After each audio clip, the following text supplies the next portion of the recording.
লবণের কিন্তু খুব গুরুত্ব আছে। যদি আপনি কারণটা বের করতে পারেন তাহলে সেটা আপনি সমাধান পাবেন।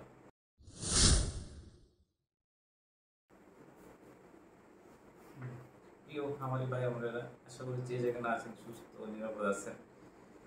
থাম্বনেল দেখে বুঝতে পারছেন আসলে আজকে আমাদের আলোচনার বিষয় কি।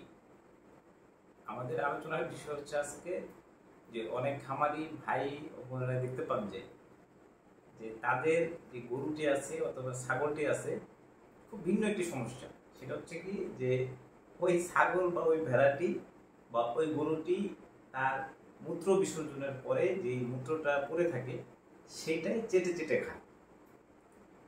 তো এটা আসলে কি ধরনের সমস্যা? অনেক খামারি আছেন, অনেকে আটকে ওঠেন যে এটা আসলে কি ধরনের রোগ হয়ে গেল আমার গরু বা ছাগল। বেশি চিন্তা না করে আসলে সমাধানের পথ খুঁজতে হবে। যেহেতু নিজের মূত্র নিজে খাচ্ছে, তার মানে এটা কিন্তু গরুর বা ছাগল বা ভেড়ার কোনো একটা স্বাভাবিক বিহেভিয়ার না।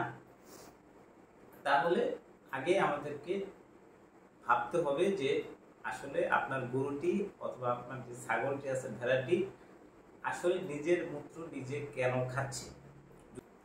তো এর জন্য আমি সবসময় বলে থাকি যে আপনি একজন ভেট অথবা লাইভস্টক বিশেষজ্ঞ অথবা একজন হাজবেন্ডেরিয়ানের কাছে পরামর্শ নিয়ে আপনি গবাদি পশু লালন পালন করেন, সেটা যত ছোট খামারই হোক। ম্যানেজমেন্ট অথবা আপনার যে লালন পালন পদ্ধতি আছে সেই পদ্ধতির মধ্যেই গলদ আছে। কিরকম গলদ? প্রথম কথা হচ্ছে পানি। যদি আপনার গবাদি পশু ছাগল বা ভেড়া হোক, যদি আপনি তাকে 24 ঘন্টা পর্যাপ্ত পরিমাণে পানি তার সামনে না রাখেন, অথবা যেটাকে আমরা বলি ফ্রেশ ওয়াটার বা পরিষ্কার পানি, যদি আপনি আপনার গবাদি পশুকে নিয়মিতভাবে অপরিচ্ছন্ন, দুর্গন্ধযুক্ত বা অপরিষ্কার পানি দিয়ে থাকেন, তাহলে কিন্তু এই ধরনের সমস্যা কিন্তু তৈরি হতে পারে। তাহলে কি করতে হবে? আপনি আপনার খামারের পশুগুলোকে অবশ্যই আপনি ফ্রেশ ওয়াটার বা ক্লিন ওয়াটার, যদি আপনার গরুকে আপনি খাদ্যের সাথে আমরা যে লবণ খাই, লবণের কিন্তু খুব গুরুত্ব আছে।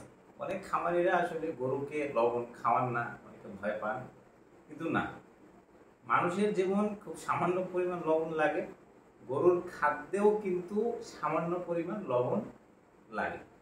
তার মানে আপনি যদি আপনার গবাদি পশুকে এই লবণ না দিয়ে থাকেন, তাহলে কিন্তু এক সময় গিয়ে গরু বা ছাগল এই ধরনের সমস্যায় কিন্তু ভুগতে পারে। তাই যদি এই ধরনের কাজ আপনি করে থাকেন, তাহলে অবশ্যই আপনার খাদ্যে একটি সামান্য পরিমাণ, যে পর্যাপ্ত পরিমাণ লবণ আপনি আপনার খাদ্যের মাধ্যমে আপনার গবাদি পশুকে সরবরাহ করতে হবে। কিছু কজ আছে, যেমন ধরেন তাকে তার খাদ্যের যে খনিজ পদার্থর ঘাটতি থাকতে পারে। হ্যাঁ, তাহলে আপনাকে তাকে খনিজ পদার্থ একটু বেশি পরিমাণে সাপ্লাই দিতে হবে। তারপরে তার যে বিপাকীয় একটু সমস্যাও থাকতে পারে, সেটাকে আমরা অনেক সময় অ্যাসিডোসিস বলি। সেই অ্যাসিডোসিসের কারণেও কিন্তু এই সমস্যাটার সমাধান, মানে এই সমস্যাটা তৈরি হতে পারে। এই জন্য এই সকল সমস্যার ক্ষেত্রে আপনার যে প্রথম যে কাজ হচ্ছে যে আপনি আপনার গবাদি পশু যে জায়গাটা আছে পরিষ্কার রাখুন, তাকে পর্যাপ্ত ফ্রেশ ড্রিঙ্কিং ওয়াটার দিন, তারপরে তাকে লবণ সরবরাহ করুন। তারপরে আপনি একজন লাইভস্টক বিশেষজ্ঞের পরামর্শ নিয়ে আপনি খাদ্য তালিকা তৈরি করে আপনার গবাদি পশুকে সরবরাহ করুন। আশা করি এই সমস্যাটা আপনার গবাদি পশুর ক্ষেত্রে দূর হয়ে যাবে।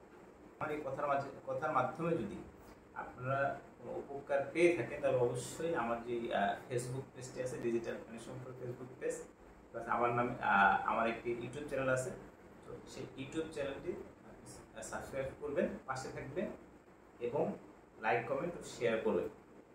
আজকের মতো এই পর্যন্তই। আসসালামু আলাইকুম, আদাব, ধন্যবাদ।